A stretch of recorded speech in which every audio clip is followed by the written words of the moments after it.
Cateterismo venoso central. Son sondas que se introducen en los grandes vasos del tórax, abdomen o las cavidades cardíacas derechas con fines diagnósticos o terapéuticos. Tipos de catéteres: catéter venoso central tunelizado, catéter venoso implantado, catéter venoso impregnado con clorhexidina, sulfadiazina de plata o minociclina, catéter venoso central de inserción periférica. Indicaciones del cateterismo central: para la administración de medicamentos como aminas vasoactivas, debido a que reduce el riesgo de daño al tejido periférico; para la administración de nutrición parenteral total, por la osmolaridad de la mezcla; para la administración de soluciones de potasio y para ciertos agentes quimioterapéuticos. Otras indicaciones: inserción de marcapasos temporales, medición de la presión venosa central de la aurícula derecha, para hemodiálisis y plasmaféresis de emergencia o de corta duración. Contraindicaciones absolutas: acceso intravenoso periférico adecuado. Un catéter venoso central debe ser utilizado solo cuando es absolutamente necesario. Trombosis del vaso a puncionar, fractura de la clavícula o costillas proximales, infecciones locales en el sitio de inserción del catéter, catéter impregnado de antibióticos en pacientes alérgicos al mismo. Abordaje subclavio: es de tener en cuenta que la vena subclavia es continuación directa de la vena axilar. Se transforma en vena subclavia justamente por encima del borde superior de la primera costilla.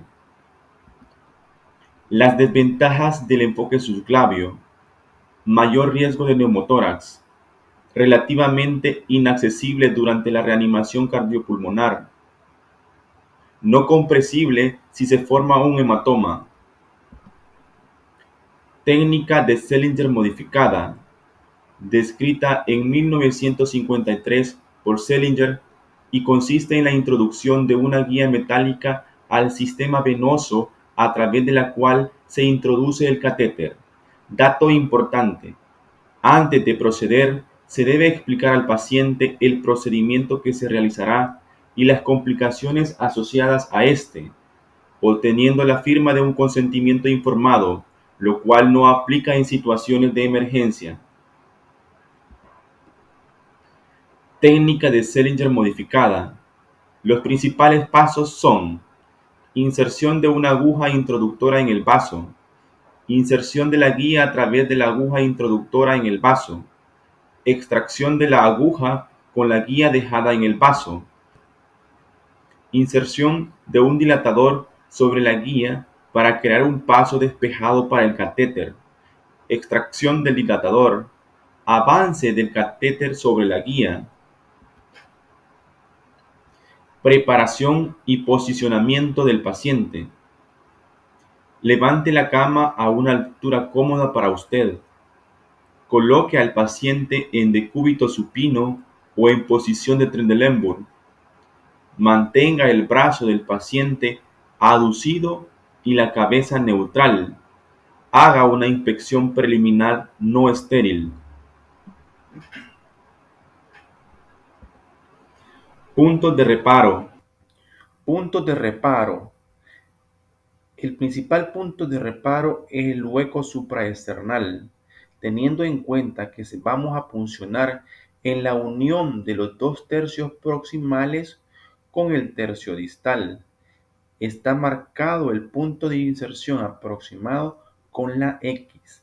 Al palpar la clavícula, este punto queda justamente por una curvatura de la clavícula. En ese punto se realiza la punción con la aguja introductora.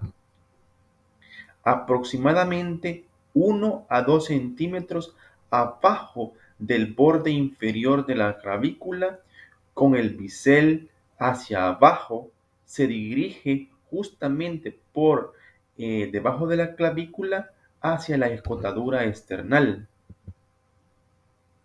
El abordaje supraclavicular, 1 centímetro posterior al esternocleidomastoideo y 1 centímetro superior a la clavícula, el ángulo de la aguja de 10 a 15 grados por debajo del plano coronal. Avance la aguja detrás de la clavícula medial a lo largo de un trayecto dirigida justo debajo del pezón contralateral. Puntos de reparo.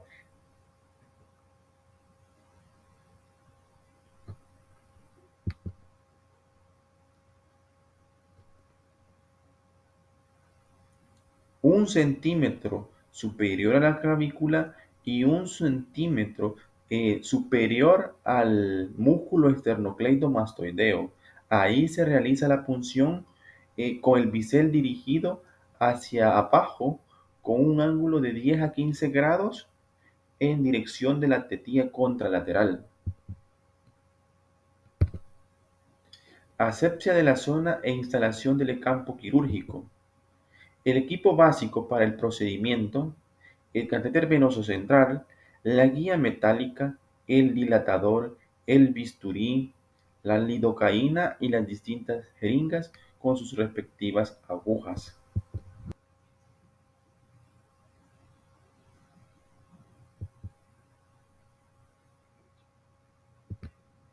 Dato importante: mantenga siempre suficiente cable fuera del paciente para que la aguja introductora pueda retirarse sin perder el agarre del cable.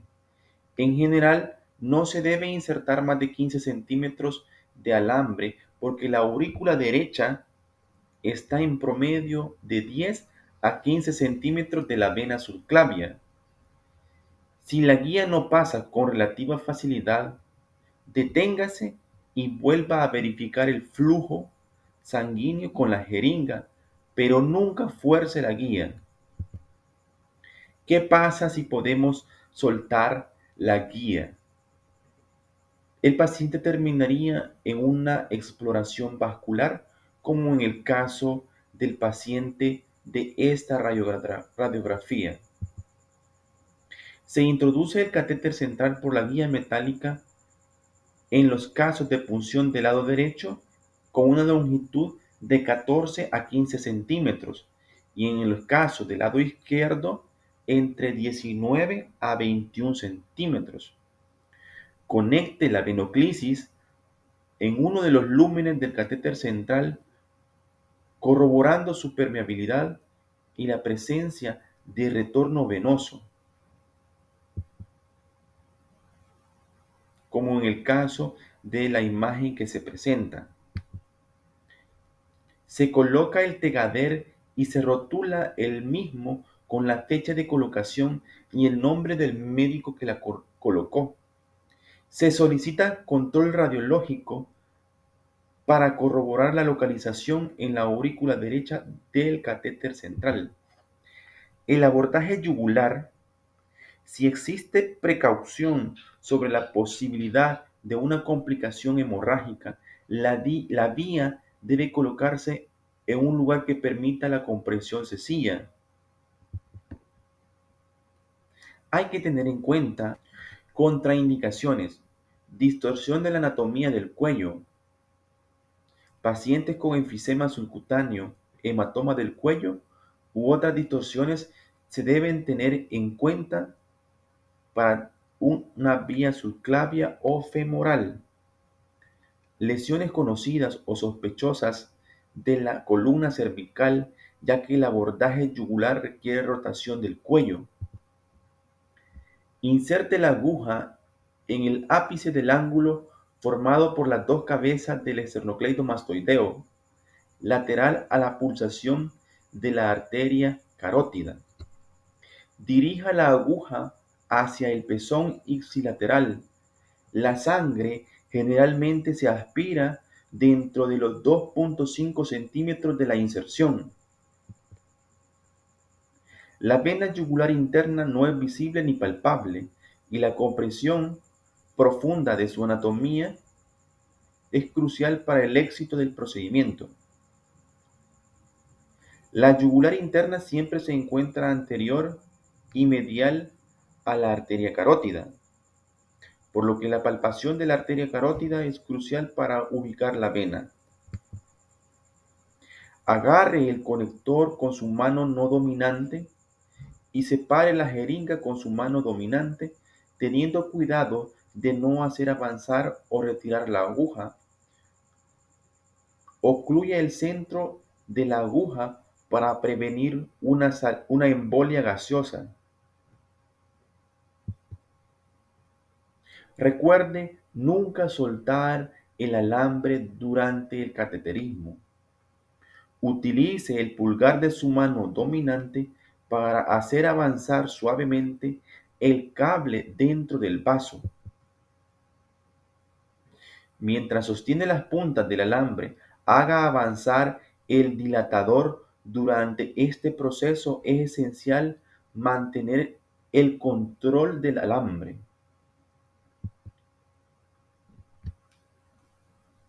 Solicite una rayos X de tórax control para confirmar la colocación de la línea antes de su uso. Abordaje femoral. La vena femoral se encuentra dentro de la vaina femoral y pasa por debajo del ligamento inguinal, a 1 centímetro medial a la arteria femoral. El nervio femoral está lateral a la vena. El sitio de inserción será 1 centímetro medial a la arteria femoral y 2 a 3 centímetros inferior al ligamento inguinal. Si no se puede palpar el pulso, divida la distancia desde la espina ilíaca anterosuperior hasta la sínfisis del pubis en tercios. La arteria se encuentra típicamente en la unión de los 2 tercios mediales y la vena 1 centímetro medial a esta ubicación. Mantenga siempre suficiente cable afuera del paciente, de modo que la aguja introductora pueda retirarse sin perder el agarre del alambre. En general, no se debe insertar más de 15 centímetros de cable.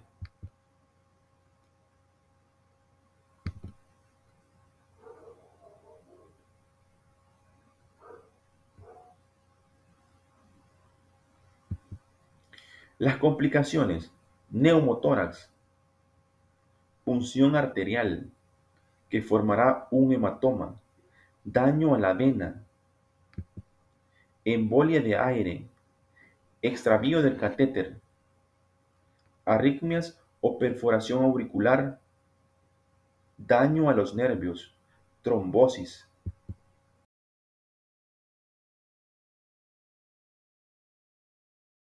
Se observa un neumotórax al ver la radiopacidad en el pulmón derecho. Pacientes estables y con complicaciones de neumotórax es de tener en cuenta la frecuencia respiratoria menor a 24, una frecuencia cardíaca menor a 120 y mayor a 60 latidos, con una presión arterial normal y una saturación de oxígeno mayor a 90 y con capacidad para hablar, es decir, sin repercusiones a nivel neurológico. En estos casos se debe dar manejo conservador en el neumotórax y no colocar tubos de tórax. El neumotórax es gigante cuando el corte sugerido desde la línea pleural hasta el ápice del pulmón es mayor de 2 centímetros o menor a 2 centímetros, estaríamos hablando de un neumotórax pequeño. Algunos ejemplos de neumotórax. En esta radiografía mostramos un neumotórax derecho secundario a un cateterismo venoso central.